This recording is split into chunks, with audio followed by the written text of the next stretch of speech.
Gilda Perez Alvarado, Orient Express'in CEO'su. Can you join me on the stage, Gilda? Thank you very much. Hi. Hello. Hi. How are you? How are you? Good to see you. Good to see you too. Are you ready? I'm ready. You're ready? Then the stage is yours. Thank you very much.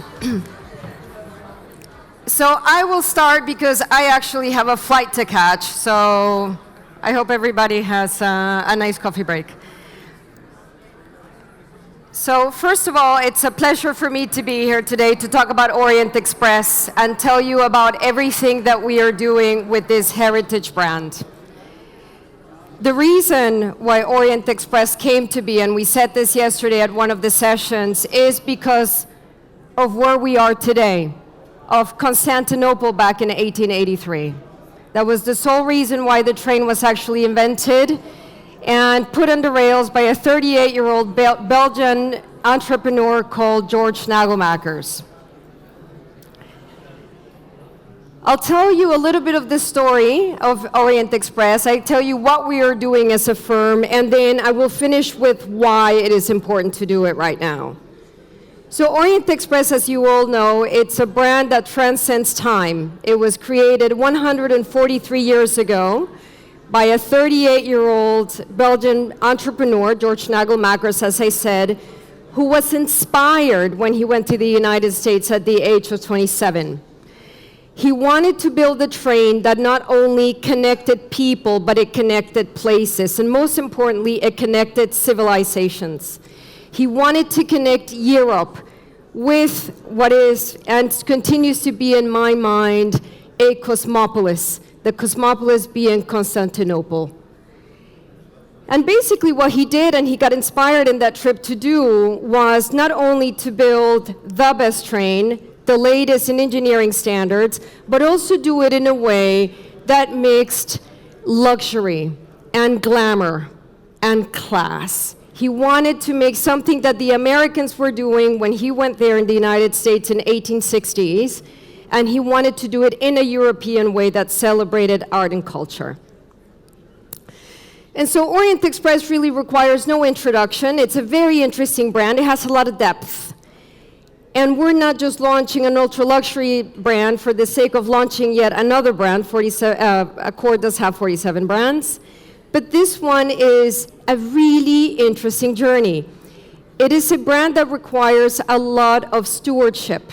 There's a tremendous sense of responsibility with Orient Express.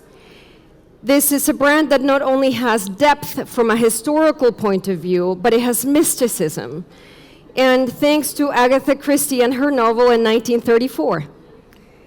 Also, Hollywood has done a lot to create more of the myth. And the stories in and of themselves are simply extraordinary. What's also really interesting about Orient Express is that it is not a hotel brand. We're a hotel company, I know. Of course, a hospitality company, but now what we're doing with Orient Express is really exploring the art of travel. We consider ourselves to be artisans of travel with this brand, and these are really assets that are in motion, in constant movement. Very adequate for the brand itself. So what are we working on at the moment? Well, right now we're working on the development and opening and delivery of 2 hotels, 2 yachts, and 2 trains. We started back in April with Philip Boyen, who's here in the audience today. We opened the first hotel of the Orient Express collection, the Orient Express La Minerva in Rome. We followed just a few days later with the opening of our first train, La Dolce Vita Orient Express. We're now in the process, we're weeks away from opening our second hotel, which is the Orient Express in Venice. We're also a few weeks away from opening the world's biggest sailing yacht, the Orient Express Corinthian.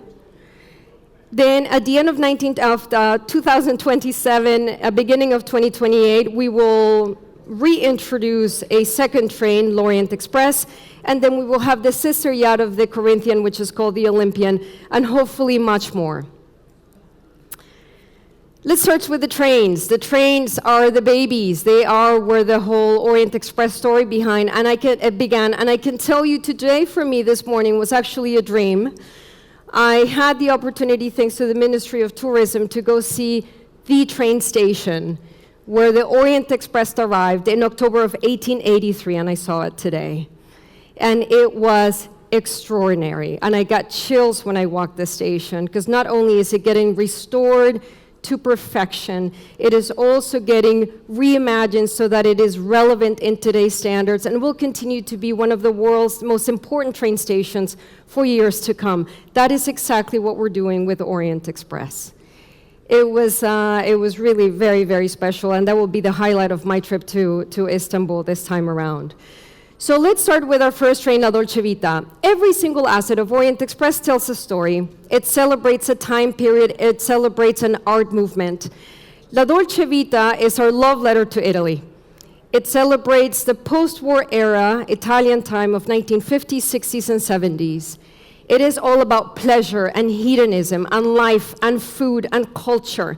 And we partner with the Italian government and as well as the investor behind this train, who also happened to be 38 years old the day this train left the station at Rome in Ostiense. And what we do now with La Dolce Vita is we're connecting Italy from north to south, east to west. We're even going to Sicily. The train goes actually on a ferry. And again, we want to showcase Italy in an Italian way. The train itself is also a masterpiece in terms of engineering. These are restored trains from Trenitalia. They had been abandoned trains from the 1960s and 70s. They've all been restored in Brindisi. They're going to be a fleet of 6 trains. And this train, ladies and gentlemen, will be in Istanbul at the end of this year. And we're so excited. And we will be connecting Rome with Istanbul, which would be absolutely incredible. 2 years later, we will be connecting Paris to Istanbul as well. This is the second train that we're working on, Orient Express. It has a super fascinating story, and I'll tell you why. We discovered these carriages a few years ago, actually, in partnership with Google Satellite. There were abandoned trains, 17 abandoned carriages in the border between Poland and Belarus. And we discovered them thanks to our historian. We have an in-house historian. His name is Artur Metetal. He's a 40-year-old man with a PhD on Orient Express, believe it or not. And why it was so special to discover these cars is because every car, as you know, every train carriage has a serial number. And with those serial numbers, we actually could confirm that these are indeed original 1929 carriages from Orient Express. And we know their tours of duty. We know where they were manufactured, what routes they went through, and we actually even know what they were used for during the First and Second World War.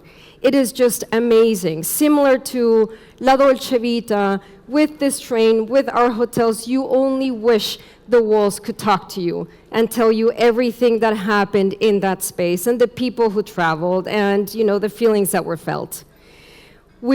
Culture is a really important part of Orient Express, and right now we have an exhibition at the Musée des Arts Décoratifs in Paris celebrating the 1920s, celebrating the time of these carriages. So the 1920s is the time of the Art Deco. It also happened to be the golden age of travel, which we're trying to bring back today, and you can learn all about it at the museum, and I do encourage you to go and see it. It will be open until April, and then we will move this exhibit, and hopefully we can have it in Istanbul as well.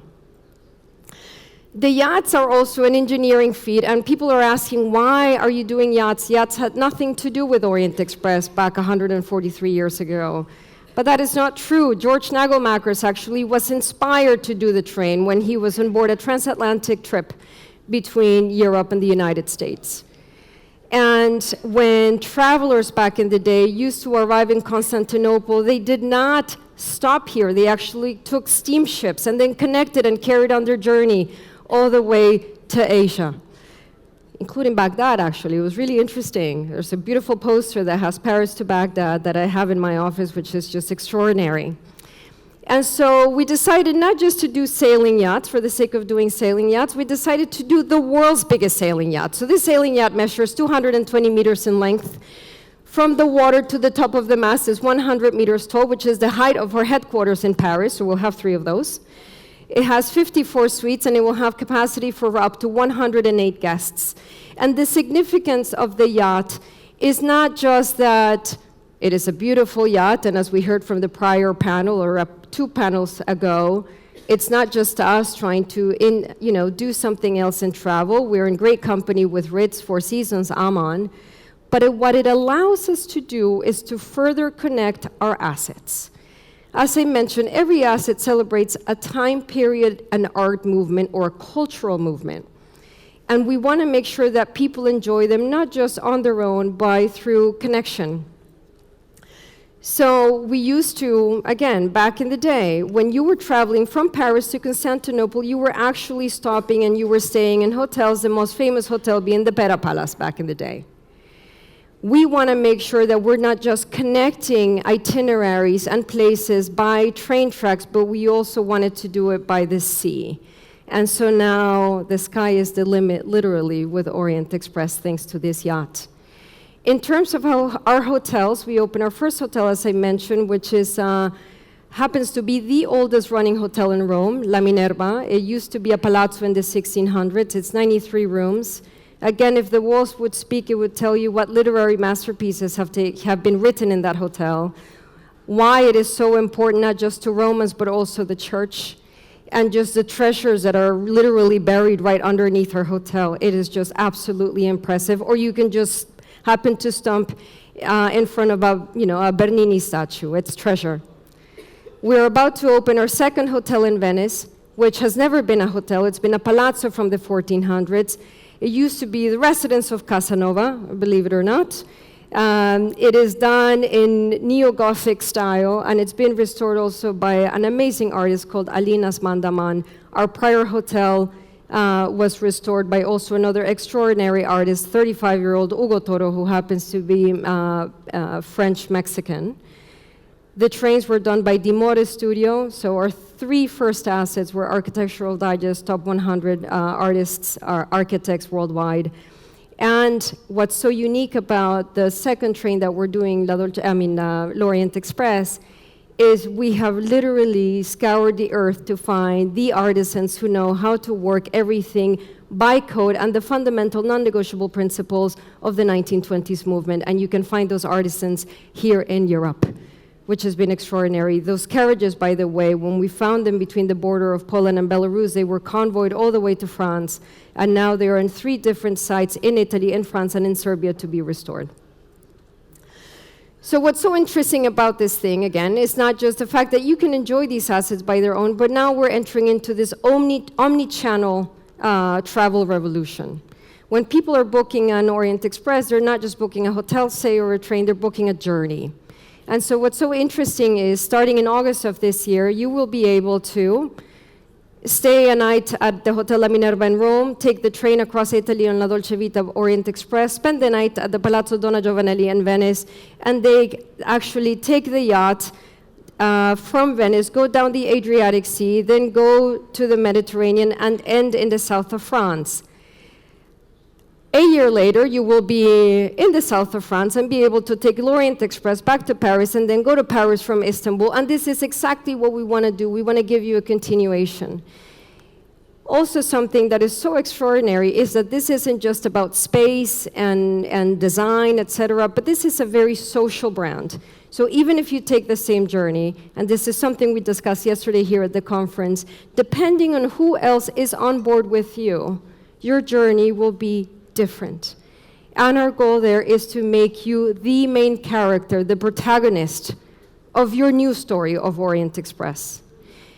And so why are we doing this? Why is Accor doing not only the most strategic project we've ever done in our entire life, but also, I would say, the most challenging, the most difficult, the most impossible project? Because we're taking advantage of the wind on our backs, which are these 10 megatrends that are shaping the luxury hospitality industry. Luxury hospitality right now is soaring, and what we're seeing worldwide is this K-shaped recovery since the pandemic. There is so much desire for people to collect experiences, luxury experiences, and luxury hotels are really, really having a time of their life. In fact, the luxury hospitality industry in 2024 reached almost $155 billion. It is expected that by 2032, it will reach almost $370 billion, growing at 11.5% every year from now until 2032. It is all about experiences as well. People, by the way, this is cross generations, want experiences, they want feelings, they want connections. And we saw last year, actually, the experiential industry grew by 5% at the luxury level, grew by 5%, and it was a year where luxury goods consumption actually shrank by 2%. Also, it's all about quiet luxury. It's quality over quantity. And there are facts in here that people, it's fascinating. Actually, quiet luxury brands outperformed, let's call it maybe louder brands, by 23% last year. And again, people want the story. How was it done? Who was the craftsman behind it? Who was the artist behind it? And it's not about being ostentatious, but it's about being able to enjoy the quality of that experience or good that you're actually consuming at the moment. It's also about being the era of hyper-personalization. It's all about doing it not just for me or for you, but every time you travel, you might be traveling for a different reason. You might be traveling by yourself and you want to meet others. You might be traveling by yourself and you don't want to speak to anybody. You might be traveling with your family. You might be traveling with your partner. We have to curate that experience to make sure that it's specifically tailor-made a la misura for every single instance that you're staying with us. We're also actually flipping the script on how we market these experiences. And it's not just about the standard press release, it's about influencers and creating content and social media. And in fact, if done correctly, for every $1 that you spend in influencer marketing, the return is 6.5 times, and that will continue to grow.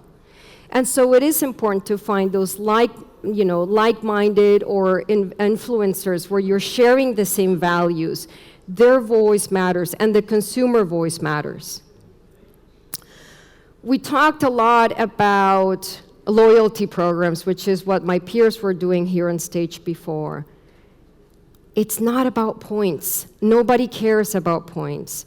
You can have millions of miles, okay? It is not about that. That means nothing. It's what do you do with the information? How do you make sure that you recognize me as me when I am staying with you? And not only that, it's also about curating experiences and moment and giving me access to money can't buy experiences. That's what the best loyalty programs are doing at the moment. And then just as we were talking about the fact that we're doing trains and yachts, well, hospitality is much more than just a hotel. Now we're seeing actually other asset classes taking a page out of the hospitality playbook, be it retail, be it residences, be it lounges. I mean, it's everywhere.